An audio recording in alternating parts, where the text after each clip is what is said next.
Hello students, welcome to our YouTube channel Times Career. Today we will discuss about 12 syllabus. आज का जो topic है आपका complete 12 syllabus है। आज के चैप्टर आज का सिलेबस में हम लोग डिस्कस करेंगे कि कितने यूनिट है, यूनिट में कितने चैप्टर आता है और किस यूनिट से कितना मार्क्स के क्वेश्चन पूछे जाते हैं, किस चैप्टर से कितने नंबर की क्वेश्चन आता है और कौन सी चैप्टर से शॉर्ट क्वेश्चन आते हैं, कौन सी चैप्टर से लॉन्ग क्वेश्चन आते हैं।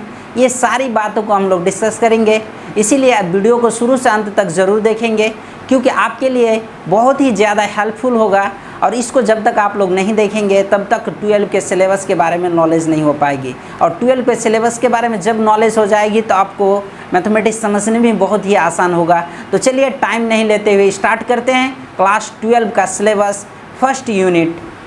फर्स्ट यूनिट में चैप्टर आता है, पहला चैप्टर जो होता है वो होता है relation and function. Relation and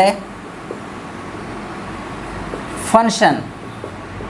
चलिए देखिए यहाँ पे ये फर्स्ट यूनिट जो होता है ना, ये इस पे 10 मार्क्स का क्वेश्चन पूछा जाता है। 10 मार्क्स का यानी 10 नंबर की क्वेश्चन आता है इसमें एग्ज़ाम में, जिसमें आपके पास पहला चैप्टर होता है रिलेशन एंड फंक्शन। इसी में आपको पढ़ना पड़ता है बाइनोमियल थ्योरम, इसी में पढ़ना पड़ता है आपके पास बाइनरी ऑपरेशन, इसी में पढ़ना पड़ता है आपके पास रिलेशन और फंक्शन, दोनों चीज़ पढ़ना पड़ता है। उसके बाद दूसरा चैप्टर जो होता है इसमें, वो दूसरा चैप्टर है आपका inverse trigonometric function. Inverse trigonometric function. चलिए देखिए यहाँ पे इन्वर्स ट्राइकोनोमेट्रिक फंक्शन दूसरा चैप्टर होता है आपका। यूनिट नंबर 1 में यही 2 चैप्टर आता है, पहला रिलेशन एंड फंक्शन, दूसरा होता है इन्वर्स ट्राइकोनोमेट्रिक फंक्शन। अब चलिए देखिए यहाँ पे ये जो आपके पास क्वेश्चन आता है 10 मार्क्स में से जो होता है कि इस रिलेशन एंड फंक्शन से आपके पास 2 से 4 मार्क्स का क्वेश्चन आता है। 2 से 4 मार्क्स, जो कि इस चैप्टर से मोर देन ऐसा कंडीशन होता है कि ऑब्जेक्टिव मार्क्स आता है, नहीं ऑब्जेक्टिव क्वेश्चन आता है। अक्सर ज़्यादा क्या आता है, ऑब्जेक्टिव क्वेश्चन आता है। और जो ये 12 में खास करके इन्वर्स ट्राइकोनोमेट्रिक फंक्शन बहुत ही छोटा सा चैप्टर है लेकिन मार्क्स बहुत ही ज़्यादा आता है। यानी आपके पास इस जगह पे 4 से यानी 6 से 10 मार्क्स के बराबर क्वेश्चन आता है। यानी 6 से 10 मार्क्स, यानी आपके पास 6 से 10 क्वेश्चन इसमें पूछा जाता है, जो कि ऑब्जेक्टिव और सब्जेक्टिव मिला के। इसमें ऑब्जेक्टिव क्वेश्चन भी आता है, और सब्जेक्टिव में शॉर्ट क्वेश्चन आता है, यानी शॉर्ट क्वेश्चन पूछा जाता है। ऑब्जेक्टिव तो आपको मालूम है कि 1 नंबर का होता है, शॉर्ट क्वेश्चन पूछा जाता है 2 नंबर का। यानी 2 क्वेश्चन 110% की गारंटी है कि आपका बोर्ड एग्जाम में खास करके इन्वर्स ट्राइकोनोमेट्रिक फंक्शन से 2 क्वेश्चन आता ही है, जो शॉर्ट क्वेश्चन है 4 नंबर का और ऑब्जेक्टिव मिला के। यानी कभी कभी आपके पास 6 नंबर नहीं तो 10 नंबर का क्वेश्चन पूछा जाता है इन्वर्स ट्राइकोनोमेट्रिक फंक्शन से, और रिलेशन एंड फंक्शन से आपके पास 2 से 4 नंबर का क्वेश्चन पूछा जाता है, जो कि अक्सर ऑब्जेक्टिव क्वेश्चन होता है। कभी कभी सब्जेक्टिव में पूछ दिया जाता है ये क्वेश्चन, किससे, रिलेशन एंड फंक्शन से। तो अब हम लोग नेक्स्ट यूनिट समझने की कोशिश करेंगे, यूनिट नंबर 2। यूनिट नंबर 2 जो कि बहुत ही ज़्यादा इंपॉर्टेंट है। यूनिट नंबर 2 इसमें 13 मार्क्स का क्वेश्चन आता है, 13 मार्क्स। और ये आपके पास अलजेब्रा वाला चैप्टर है, यानी मैट्रिक्स और डिटर्मिनेंट्स, जो कि इसमें चैप्टर आता है। यानी पहला चैप्टर इसमें होता है मैट्रिक्स और दूसरा चैप्टर होता है इसमें डिटर्मिनेंट्स। अब चलिए देखिए यहाँ पे ये अलजेब्रा में कितना चैप्टर होता है, 2 चैप्टर होता है, मैट्रिक्स और डिटर्मिनेंट्स। अब इसमें मैट्रिक्स में उसके प्रॉपर्टीज़ का स्टडी किया जाता है, डिटर्मिनेंट्स में भी उसके प्रॉपर्टीज़ का स्टडी किया जाता है। अब इस जगह पे क्वेश्चन पूछने का जो कंडीशन होता है, यानी मैट्रिक्स से आपके पास 6 to 8 मार्क्स का क्वेश्चन आता है, 6 to 8 मार्क्स। और फिर उसके बाद डिटर्मिनेंट्स में जो होता है 7 to 9 मार्क्स का क्वेश्चन आता है। और चलिए देखिए यहाँ पे ये दोनों चैप्टर से आपके पास जो क्वेश्चन पूछने की जो तरीका होती है वो ऑब्जेक्टिव भी पूछा जाता है, ऑब्जेक्टिव भी आता है, और सब्जेक्टिव में शॉर्ट क्वेश्चन और लॉन्ग क्वेश्चन भी आता है। यानी कभी कभी आपके पास शॉर्ट क्वेश्चन तो फिक्स है, 100% आता ही है। लॉन्ग क्वेश्चन भी आता है जो कि 1 या 2 क्वेश्चन आपका मैट्रिक्स और डिटर्मिनेंट से मिला के 2 क्वेश्चन लॉन्ग क्वेश्चन पूछता है। और शॉर्ट क्वेश्चन ऑब्जेक्टिव तो कोई गारंटी नहीं रहता है कितना आता है। उसके बाद यूनिट नंबर हम लोग देखेंगे 3 में। यूनिट 3 में देखेंगे, यूनिट 3 में आपके पास जो आता है वो कैलकुलस स्टार्ट होता है। यूनिट 3 का जो चैप्टर स्टार्ट होता है कैलकुलस स्टार्ट हो जाता है, जो कि आपको अच्छी तरह से मालूम है कि 14 मार्क्स का क्वेश्चन पूछा जाता है। इसमें कैलकुलस में 14 मार्क्स का क्वेश्चन आता है। और जैसे इसमें पहला चैप्टर होता है आपका continuity and differentiability.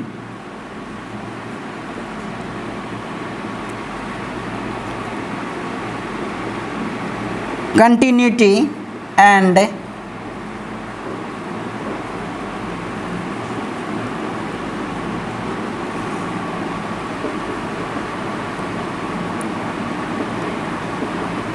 Differentiability.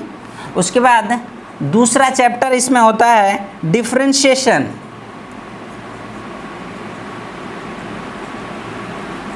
Differentiation जिसको हम लोग कहते हैं डेरिवेटिव। और इसमें चैप्टर नेक्स्ट चैप्टर होता है, जगह नहीं होने के कारण यहाँ पे लिख रहे हैं। तीसरा चैप्टर इसमें जो आता है वो एप्लीकेशन ऑफ डेरिवेटिव आता है। Application of derivative. उसके बाद चौथा नंबर में आता है इंटीग्रल। या इसी को हम लोग कहते हैं इंटीग्रेशन। इसी को क्या कहते हैं? इंटीग्रेशन भी कहते हैं, इंटीग्रेशन। उसके बाद आपके पास 5वां चैप्टर होता है application of integration. Application of integration. उसके बाद नेक्स्ट चैप्टर 6 नंबर में जो होता है डी, जिसको शॉर्ट में कहते हैं हम लोग, इसका फुल नेम होता है डिफरेंशियल इक्वेशन। Differential equation. ये जो चैप्टर होता है 44 मार्क्स का, और ये क्लास 12 में ये बहुत ही ज़्यादा इम्पोर्टेंट है, क्योंकि आपके पास मार्क्स देख के भी लोग क्या करते हैं, कैलकुलस पे ज़्यादा स्टडी करते हैं। लेकिन एक बात समझ लीजिए कि कैलकुलस जब स्टडी करते हैं तो इनके ऊपर जितने भी चैप्टर है सारे चैप्टर का कंसेप्ट यूज किया जाता है।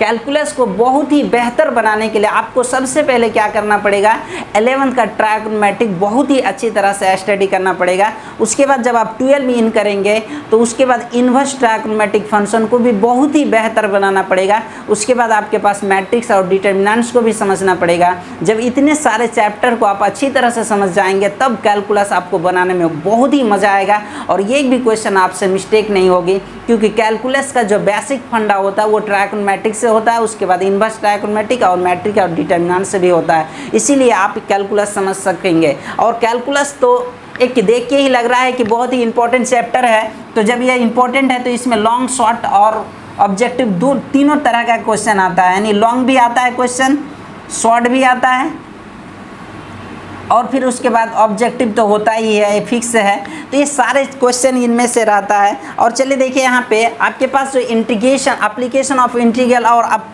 ये एप्लीकेशन ऑफ इंटीग्रल और इंटीग्रेशन से जो बहुत ही ज़्यादा इंपॉर्टेंट क्वेश्चन होता है, ये 22 मार्क्स इसी में रहता है।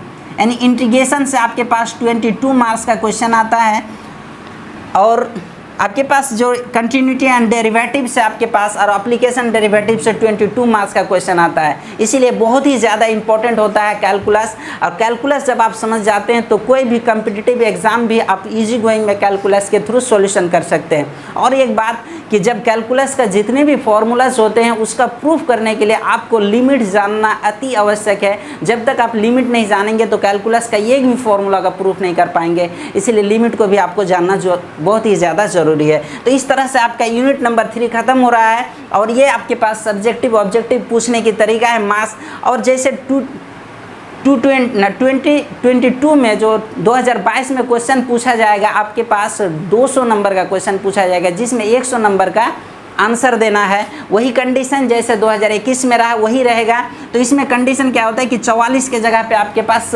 88 मार्क्स का क्वेश्चन पूछा जाएगा, यानी हर चैप्टर में डबल डबल हो जाएगी क्वेश्चन का मार्क्स। इसीलिए आप डिफरेंशिएशन यानी कैलकुलस को समझ लीजिए, तो आपके पास एग्ज़ाम में 100% क्या कर सकते हैं, फर्स्ट डिवीजन कर सकते हैं। लेकिन अच्छा मार्क्स लाने के लिए आपको सारे चैप्टर को कंसेप्ट जानना ज़रूरी होगा। चलिए नेक्स्ट चैप्टर हम लोग समझने की कोशिश करेंगे।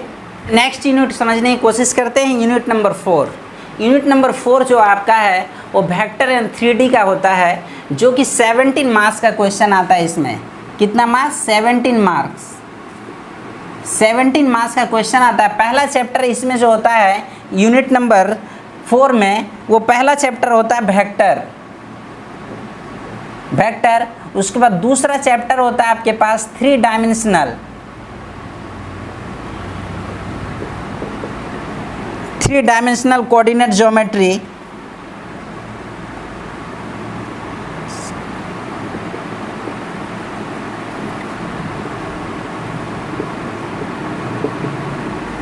थ्री डायमेंशनल ज्योमेट्री, ये जो आपके पास 2 चैप्टर होता है। इसी में जैसे आप वेक्टर में पढ़ेंगे तो वेक्टर का प्रॉपर्टीज़ को पढ़ना पड़ेगा, कितने टाइप्स के वेक्टर होते हैं, कितने उनके प्रॉपर्टीज़ होते हैं। जैसे एडिशनल ऑफ वेक्टर्स होता है, सब्ट्रैक्शन ऑफ वेक्टर्स होता है, मल्टीप्लिकेशन ऑफ वेक्टर्स होता है, इस चीज़ को पढ़ना पड़ेगा। उसके बाद आपके पास जो 3 डायमेंशनल कोऑर्डिनेट ज्योमेट्री होता है, जिसको हम लोग शॉर्ट में कहते हैं 3D, जिसको हम लोग शॉर्ट में क्या कहते हैं, 3D कहते हैं। इसमें आपको प्लेन पढ़ना पड़ेगा, स्ट्रेट लाइन पढ़ना पड़ेगा, और कॉनिक सिस्टम इसमें भी पढ़ना पड़ेगा। यानी आपके पास जो ये चैप्टर होता है बहुत ही ज़्यादा इंपॉर्टेंट होता है। और इसमें जैसे आपके पास वेक्टर में है, वो आपके पास कम से कम जो क्वेश्चन पूछने की तरीका होती है 9 से 10 नंबर का क्वेश्चन इस चैप्टर से आता है।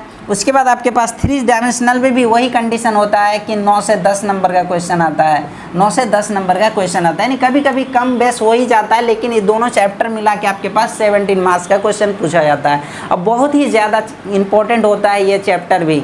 इसीलिए आप लोग जब वेक्टर को समझ जाएंगे तो आपके पास फिजिक्स में भी बहुत ज़्यादा हेल्पफुल करता है वेक्टर, तो इसीलिए आप वेक्टर को समझने की कोशिश करेंगे। और नेक्स्ट आपके पास जो यूनिट होता है यूनिट नंबर 5 में,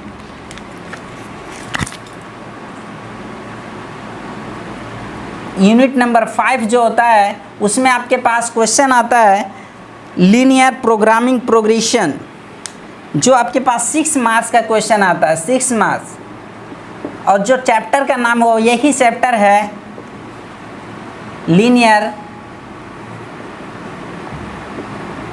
प्रोग्रामिंग प्रोग्रेशन, जिसको शॉर्ट में हम लोग कहते हैं एलपीपी कहते हैं। इसमें देखिए आपके पास शॉर्ट क्वेश्चन इस जगह पे, जैसे ये 17 मार्क्स में ऑब्जेक्टिव भी आता है क्वेश्चन, उसके बाद शॉर्ट क्वेश्चन भी आएगा आपको मिलेगा, और उसके बाद लॉन्ग क्वेश्चन भी मिलेगा। यानी फिक्स है 100% कि वेक्टर से एक क्वेश्चन बोर्ड में लॉन्ग आता है, उसके बाद 3D में भी एक क्वेश्चन लॉन्ग आता है, और ऑब्जेक्टिव भी तो आता ही है। उसके बाद शॉर्ट तो आता ही है, दोनों चैप्टर से लेंगे एक ही क्वेश्चन लॉन्ग आता है। और उसके बाद आपके पास लीनियर प्रोग्रामिंग प्रोग्रेशन जो है आपका, ये एलपीपी है, इसमें लॉन्ग क्वेश्चन ही आएगा, आपके पास लॉन्ग क्वेश्चन आएगा, और ये 2 ऑब्जेक्टिव आता है, लॉन्ग क्वेश्चन ही आएगा और ऑब्जेक्टिव आएगा।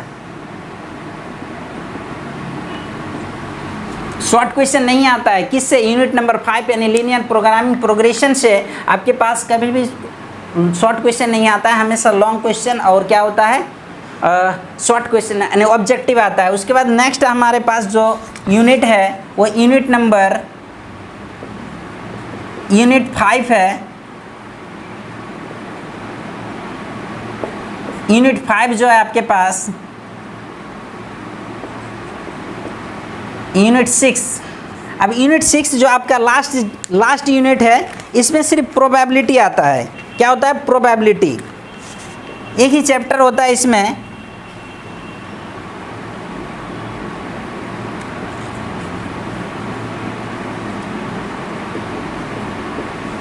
प्रोबेबिलिटी होता है जिसमें आपके पास 10 मार्क्स का क्वेश्चन आता है। इसमें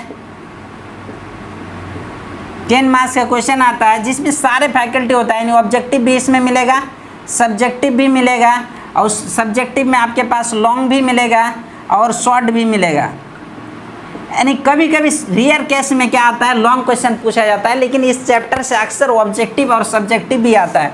अब चलिए देखिए यहाँ पे जो 10 मार्क्स का क्वेश्चन आता है तो मोर देन, अब अगर देखोगे इस जगह पे तो आपके पास 8 से यानी 6 से 8 क्वेश्चन ऑब्जेक्टिव का ही हो जाता है। क्या हो जाता है, ऑब्जेक्टिव ही हो जाता है, और बहुत ही छोटा छोटा ऑब्जेक्टिव पूछा जाता है प्रोबेबिलिटी में। इस तरह से आपके पास क्लास 12 में 13 चैप्टर होता है टोटल। एनसीईआरटी के हिसाब से देखो तो 13 चैप्टर होता है, यूनिट होता है 6 यूनिट होता है, जिसमें कि आपके पास शॉर्ट क्वेश्चन जो हम लोग बात कर रहे थे वो 2 मार्क्स का पूछा जाता है, लॉन्ग क्वेश्चन जो अभी पूछा जा रहा है वो 5 मार्क्स का, और ऑब्जेक्टिव तो 1 मार्क्स का पूछा ही जाता है। तो इस तरह से आपके पास 12 सिलेबस बहुत ही ज़्यादा इंपॉर्टेंट है, और इसी तरह से ये पूरा सिलेबस को हम लोग देख चुके हैं।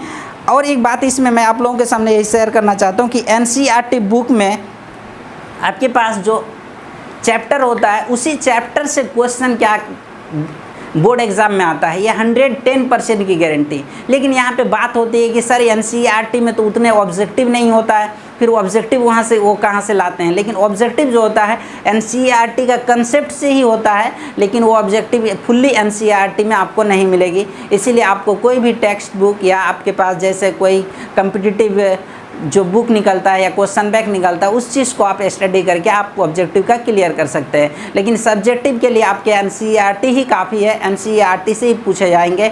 लेकिन यहाँ पे आपके पास बेसिक नॉलेज के लिए यानी एनसीईआरटी का कंडीशन क्या होता है कि अगर आपके पास एक फॉर्मूला है तो एक ही क्वेश्चन आपको मिलेगा, दूसरा फॉर्मूला है तो दूसरा क्वेश्चन मिलेगा। लेकिन आर एस सर वाला RD शर्मा केसी सिन्हा में ये कंडीशन क्या होता है कि अगर एक फॉर्मूला का सीख लेते हैं तो उनमें कम से कम 10 क्वेश्चन आपको मिलता है, जिससे कि आप क्या कर लेते हैं कि वो क्लियर कर लेते हैं, और फॉर्मूला भी साथ साथ क्या हो जाती है, याद हो जाती है।